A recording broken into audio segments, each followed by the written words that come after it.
नमस्कार, अष्टदीप for goals में आपका स्वागत है। मेरा नाम है कमलेश महतो। हम लोग चर्चा कर रहे हैं नागपुरी भाषा एवं साहित्य के अंतर्गत बनकेबरा भाग 1, जिसमें कि कविताओं का संकलन है। अब तक हमने 13 कविताओं को पढ़ा है। यह हमारी 14वीं कविता होगी। आज की कविता का शीर्षक है वसंत बसंत और इनके कवि हैं नईमुद्दीन मिर्ज़ा।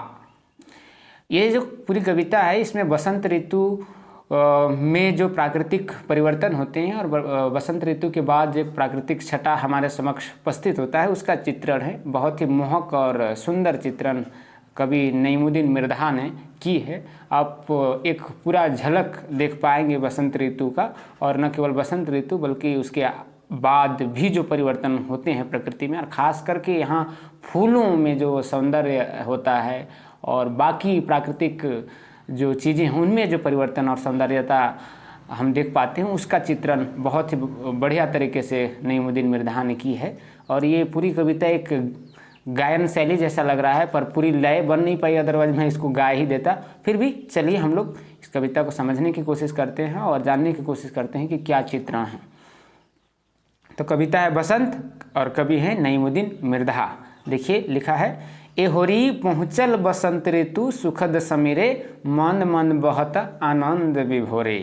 तो कह रहे हैं कि बसंत ऋतु का आगमन हो चुका है ना। और इसका कौन दे रहा है सूचना? तो सुखद समीर, समीर मतलब हवा कहते हैं, हवा। तो समीर इसकी दे रही है, हवा जो सुखद चल रही है, मंद मंद संजीवनी टाइप से हवा जो बह रही है वो आनंदित कर रही है, आनंद से विभोर कर रही है, लबालब कर रही है ना। तो उन हवाओं का मतलब कि आगमन ही बसंत का आगमन है। वो मंद, जहाँ ना ठंड ना गर्मी का एहसास होता है, एक सुकून भरी जो हवा चलती है, उस हवा का आगमन ही बसंत ऋतु का आगमन का परिचायक है। ये बात कह रहे हैं पहली पंक्ति में। देखिए अगली पंक्ति, ए होरी अम्बा मंजरे देखो मद भरे ऋतु गति ऐसन फर धरे। देखिए कविता तो एकदम मुझे लालच हो रहा है कि कहीं गा ना दूँ लेकिन पूरी नहीं बन सकती, इसलिए जैसे ए होरी अम्बा मंजरे देखो मद भरे हो ऋतु गति ऐसन फर धरे। तो ऐसे गाई भी जा सकती है ना।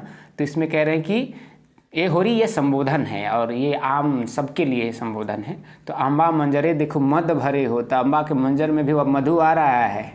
ऋतु गति ऐसन फल धरे, और जैसे जैसे ऋतु आगे बढ़ेगी, गति पकड़ेगी और उसमें फल आएंगे, टिकोरे आएंगे, है ना। तो उसकी बात कह रहे हैं कि ये हो रही आम्बा मंजरे देखो मद भरे ऋतु गति ऐसन फल धरे। आम्बा मंजर आम का फूल, इस फल आने से पहले का जो फूल होता है उसकी बात कर रहे हैं। अगली पंक्ति देखिए, ए होरी कोकिला कुहू कुहू शोर करे डारी डारी शब्द करी उड़ी फिरे। और बसंत का एक और सुंदर जो चित्रण देखिए, और कोयल के बगैर तो बसंत अधूरा है। तो कोकिल अर्थात कोकिल जो यहाँ शब्द है इसका अर्थ होता है कोयल।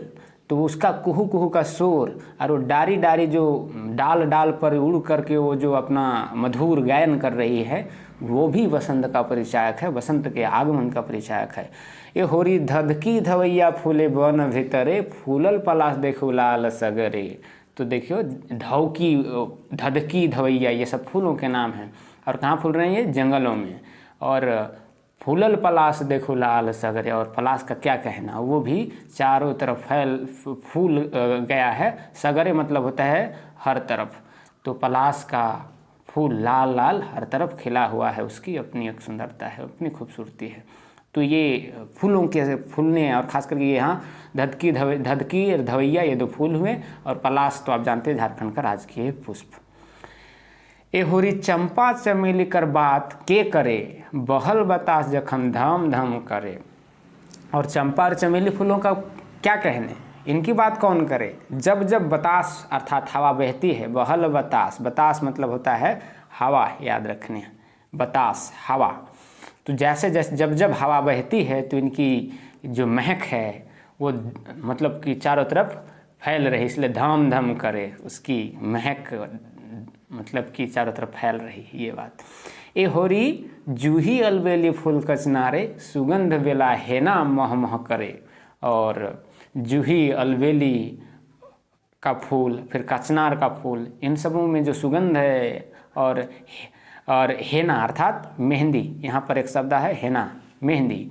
तो मेहंदी का जो मतलब यहाँ तो गंध के साथ साथ उसकी जो रंग है उसकी भी मतलब जिक्र है इसमें कि वसंत ऋतु के आगमन के साथ साथ क्या होता है, जूही, अलबेली, कचनार, इन सबों के सुगंध की अपनी एक खूबसूरती है। उसके अलावा मेहंदी में जो रंग है, लालिमा है, उसकी एक अलग खूबसूरती है। तो ये कुल मिला के वसंत ऋतु में जो प्राकृतिक छटाएं हमारे समक्ष एक सौंदर्य रूप में बिखरती हैं, उनका बड़ा सुंदर चित्रण है। ये होरी गेंदा गुलाब अजब बिखरे, केवड़ा केतकी फूले सावन फरे। और क्या कह रहे हैं, गेंदा गुलाब भी अजब अपनी खूबसूरती बिखेर रहे हैं, केवड़ा और केतकी के फूल भी पूरे सावन भर क्या हैं, फूल रहे हैं, है ना, फूलते हैं। तो ये भी एक मतलब कि फूलों के चित्रण है, मतलब विभिन्न प्रकार के फूलों का जो खिलने का समय है और उन जो खिलने के बाद उनकी खूबसूरती है उनका चित्रण। यहाँ गेंदा गुलाब अजब बिखरे, मतलब क्या बिखरे, अपनी खूबसूरती बिखरे, और केवड़ा और केतकी फूल भी सावन में अपना परचम दिखाता है।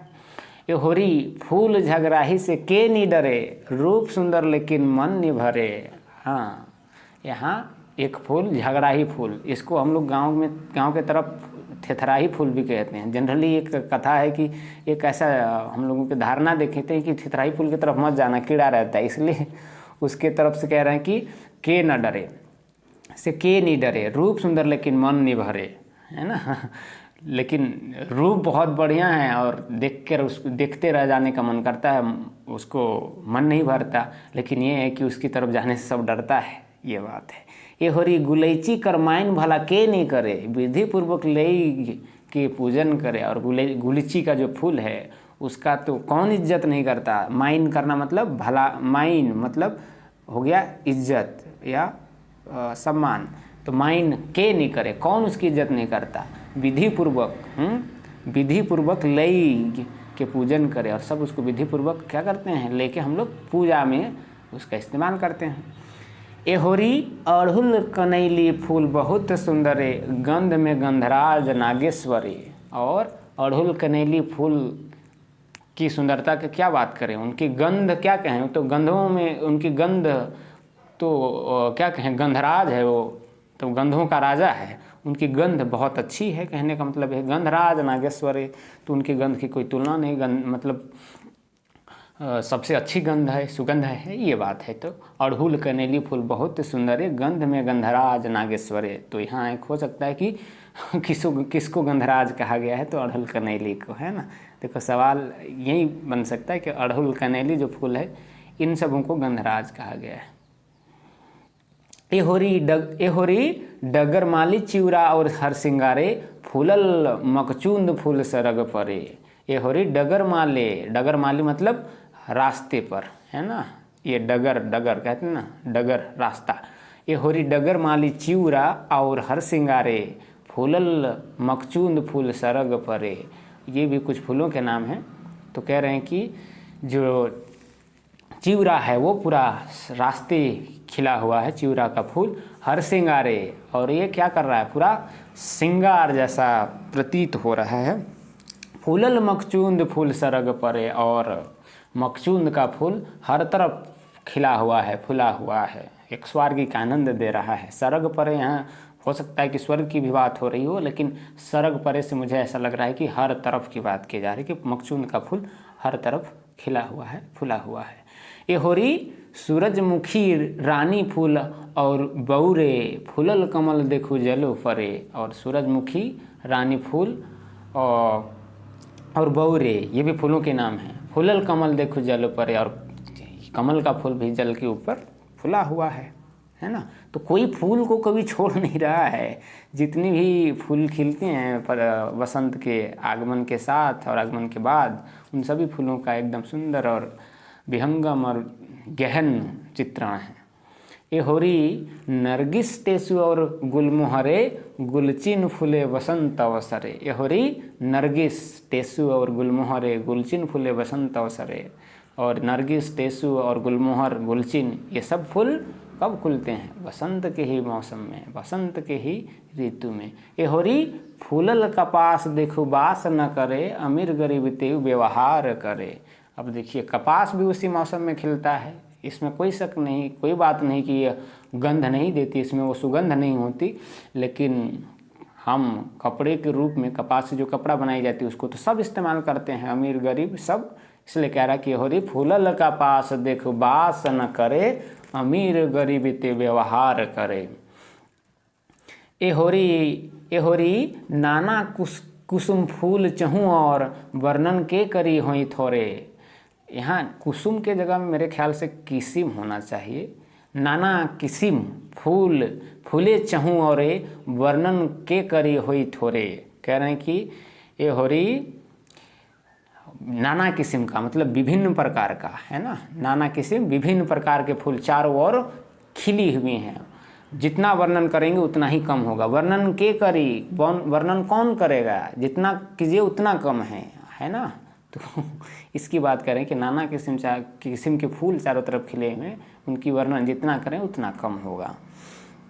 ए होरी सब फूले फूल साल के भीतरे ऋतु गति जैसन पर समय सिरे। और ये सभी फूल क्या है, एक साल के अंदर खिलते हैं, जैसे जैसे ऋतुओं में परिवर्तन होता है, खासकर बसंत में। तो ये होरी सबे फूले फूल साल के भीतरे ऋतु गति जैसन परे समय सिरे। हाँ, जैसे जैसे समय अपना रुख बदलती है उसके बाद तो आगे। ए होरी गुंजत भंवरा सुहान करे, रस ले उड़े गगन ऊपरे। और एक और महत्वपूर्ण चित्रण कि जब फूल खिलेंगे बसंत ऋतु में तो भंवरा कहाँ जाएगा, है ना। तो भंवरों का गुंजन, भंवरों का गायन वो भी सुहावन करता है, पूरे प्राकृतिक वातावरण को, प्राकृतिक छटा को एक अलग सौंदर्य देता है, एक अलग लय देता है ना। तो ये होरी गुंजत भंवरा सुहान करे, रस ले उड़े गगन ऊपरे। और रस लेकर आसमान में उड़ जाता है। ये होरी, अगली लास्ट पंक्ति होगी, ये होरी जड़ नैम वर्णन करे, अजीब रचित ब्रह्म लेखन रे। कभी अपना खुद का यहाँ थोड़ा सा कहें कि एक तरीके से मजाक बना रहा है, अपने आप को कह रहा है कि ये होरी जड़ नहीं, जड़ मतलब यहाँ अपने आप को कम बुद्धि वाले जो व्यक्ति होते हैं उसको जड़ कहा जाता है ना। तो यहाँ नादान समझिए, भोला समझिए, लेकिन अपने आप को मूर्ख कहने जैसा कह रहा है कि ये होरी जड़ नहीं वर्णन करे। देखो कितना मैं मूर्ख हूँ, कहता है कि मैं ब्रह्मा की इस चरित्र जो रचना है उनका मैं वर्णन कर रहा हूँ अपनी कविताओं के माध्यम से, है ना। तो कुल मिला के उनके प्रति एक अपना दास भाव, प्रकृति के जो चीज़ें हैं उनके प्रति एक दास भाव, एक अपने आप को कमतर कहने का और एक सेवक का भाव यहाँ पर कवि ने अपने आप को सेवक के भाव के रूप में वर्णन किया। इसलिए कह रहे होरी जड़ नहीं वर्णन करे, अजीब रचित ब्रह्म लेखन रे। और इस कविता कह रहे कि ऐसा लग रहा है मैंने ब्रह्म का रचना कर दिया, ऐसा कुछ है ना। तो ये बात है कुल मिला के। तो ये जो कविता है पूरी तरीके से बसंत पर आधारित है और बसंत में खास करके जो फूल खिलते हैं भंवरे उनमें गायन करते हैं और उनके रस को चूसते हैं। कुल मिला के प्राकृतिक छटा और सौंदर्य का वर्णन है। बाकी मुझे ऐसा लगा कि इसमें सवाल क्या, इसमें जो अगर आप देखें तो कुछ पंक्तियाँ उठाई जा सकती है और पूछ सकता है कि कौन से कविता से, तो एकदम बहुत स्पष्ट दिख रहा है, कुछ ऐसा है नहीं कि इसमें सवाल आपका छूटे। तो आप अगर इनकी व्याख्या सही से देखें तो कोई सवाल छूटने की कोई आसार नहीं है। कभी याद रखिएगा, नईमुद्दीन मिर्ज़ा, ये है कविता बसंत। चलिए आज की कविता यहीं ख़त्म करते हैं, हम अगली कविता में मिलते हैं। जल्दी हमें समाप्त करना है, 14 हो गई हैं और मेरे ख्याल से 18 कविताएँ होंगी, 32 कविताएँ। चलिए वीडियो देखने के लिए धन्यवाद, जोहार। अगर अच्छी लगी हो तो आप शेयर करें और आपके सुझाव सदैव आमंत्रित हैं। धन्यवाद।